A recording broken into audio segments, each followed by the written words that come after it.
अवधूत चिंतन श्री गुरुदेव दत्त श्री स्वामी समर्थ स्वामी शिवामार्ग या माझ्या यूट्यूब चॅनलमध्ये आपल्या सर्वांचं खूप खूप मनापासून स्वागत आहे.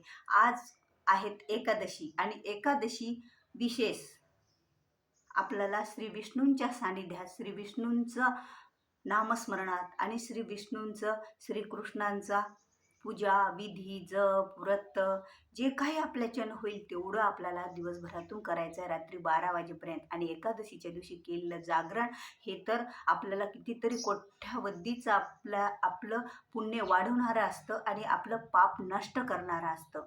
आणि त्यातच आता जेव्हा आपण एकादशी धरतो, एकादशी पकडतो किंवा एकादशी नाही पकडणारे, आता कोणाला काही कारणावास्तव एकादशी पकडू शकत नाहीत, पण त्यांचं मन हे भक्तीमध्ये लीन असतं. फक्त त्यांच्या शारीरिक व्याधीमुळं किंवा ते उपवास पकडल्यास त्यांना जमणार नाही त्यामुळं ते पकडत नाहीत. पण बरेच जण हे भगवंताच्या चरणी, आता उपवास या शब्दाचा असा अर्थ आहे की आपण भगवंताच्या चरणी लीन राहिलं पाहिजे. भगवंताचा त्या दिवशी आपल्या शरीरामध्ये भगवंताचाच वास राहिला पाहिजे. म्हणजे असं की आपण भगवंताचं चिंतन, मनन, श्रवण केलं पाहिजे.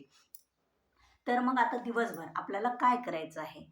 आता आपण तर उपवासाच्या दिवशीचे उपवास जे पकडतात ते तर उपवासाचेच पदार्थ खातात, पण बाकीचे जे उपवास पकडत नाहीत, आपल्या घरातले असतात, तर त्यांनी सुद्धा ह्या 5 गोष्टी आवर्जून खायच्या नाहीत. तर त्या 5 कोणत्या आहेत बरं वस्तू, ते पदार्थ की जे आपल्याला ग्रहण करायचे नाही आहेत? तर त्यातील मुख्य एक वस्तू आहे ती म्हणजे तांदूळ. ते तांदूळाचा कोणताही पदार्थ आपल्याला एकादशी खायचा नाही. आणि त्यामागे एक पौराणिक कथा पण आहे. ती कथा अशी आहे की मेधा ऋषींना देवीच्या, आई भगवतीच्या तापामुळे त्यांचं शरीर नष्ट करावं लागलं होतं. आणि जेव्हा त्यांचं शरीर त्यांनी नष्ट केलं तेव्हा काही अंश त्या जमिनीमध्ये त्यांचा लीन झाला, जमिनीमध्ये गेला. आणि काही कालांतराने, आणि ज्या दिवशी त्यांनी हे शरीर सोडलं होतं त्या दिवशी एकादशी व्रत होते, एकादशी होते. आणि कालांतराने खूप दिवसाच्या नंतर ज्या ठिकाणी त्यांनी ते आपलं शरीर नष्ट केलं होतं, त्यांचा जे शरीराचा अंश त्या जमिनीमध्ये रुजला होता, गेला होता, तर त्यावेळेला काही दिवसाच्या नंतर तेथे एक धान्य उत्पन्न झालं. उत्पत्ती आपोआपच झाली. ते धान्य म्हणजे आपले तांदळाचं धान्य तिथं उत्पन्न झालं. आणि ते ते तांदूळ म्हणून आपण एकादशीला, त्यांचा अंश असल्यामुळे एकादशीला आपण हे तांदूळ खाऊ शकत नाहीत. आणि तीच आणखी दुसरी एक गोष्ट की तांदळामध्ये जलतत्व अधिक असतं. आणि जलतत्वाचे पदार्थ जर आपण उपवासाच्या दिवशी खाल्ले तर आपलं मन हे विचलित होत असतं. आणि आपलं मन विचलित आपल्याला होऊ द्यायचं नाही, कारण आपल्याला भगवंताच्या चरणी त्या दिवशी वास करायचा असतो. उपवास तर आपल्याला पकडायचाच असतो. जर उपवास आपल्याला नाही पकडणं झाला तरी आपल्याला आपलं मन, श्रवण, चिंतन हे सर्व काही भगवंताच्या भक्तीमध्ये त्या दिवसभर घालायचं असतं. रात्री 12 वाजेपर्यंत पण आपण जागरण करू शकतो. मग आपण ज्या वेळेला आपण जर ते तांदूळ खाल्ले, तांदळाचा पदार्थ खाल्ला, तर आपलं मन त्या भक्तीत लागणार नाही. आपलं मन विचलित होईल, कारण त्याच्यात जलतत्व असतं. आणि जलतत्व, आता मनचं अधिष्ठान कोण आहे? चंद्र.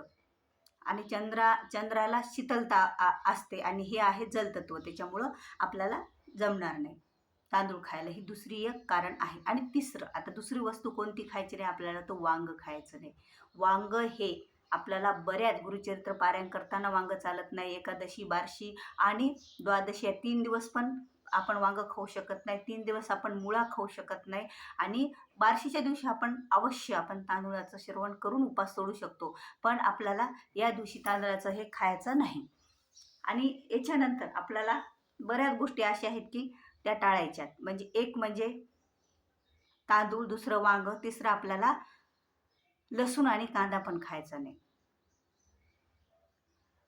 आणि 5वी गोष्ट म्हणजे मांसाहार करायचा नाही. आता मांसाहार जरी, आता बरेच जण म्हणतात आम्हाला एकादशी नाही, आमच्या घरात होतं, तर काय होतं? पण नाही, त्या दिवशी आपल्याला मांसाहार करायचाच नाही. मांसाहार करणं एवढं मोठं पाप त्या दिवशी दुसरं कोणतंही नाही. त्यामुळे ह्या 5 गोष्टी आपल्याला आवर्जून टाळायच्या आहेत. आणि लसणामध्ये तर कर्मी खूप असते आणि आपल्याला त्या दिवशी गरमीचे पदार्थ खायचे नसतात. आणि ब्रह्मचर्याचे पालन करायचं असतं, त्यामुळे लसूण आणि कांदा पण खायचं नसतं.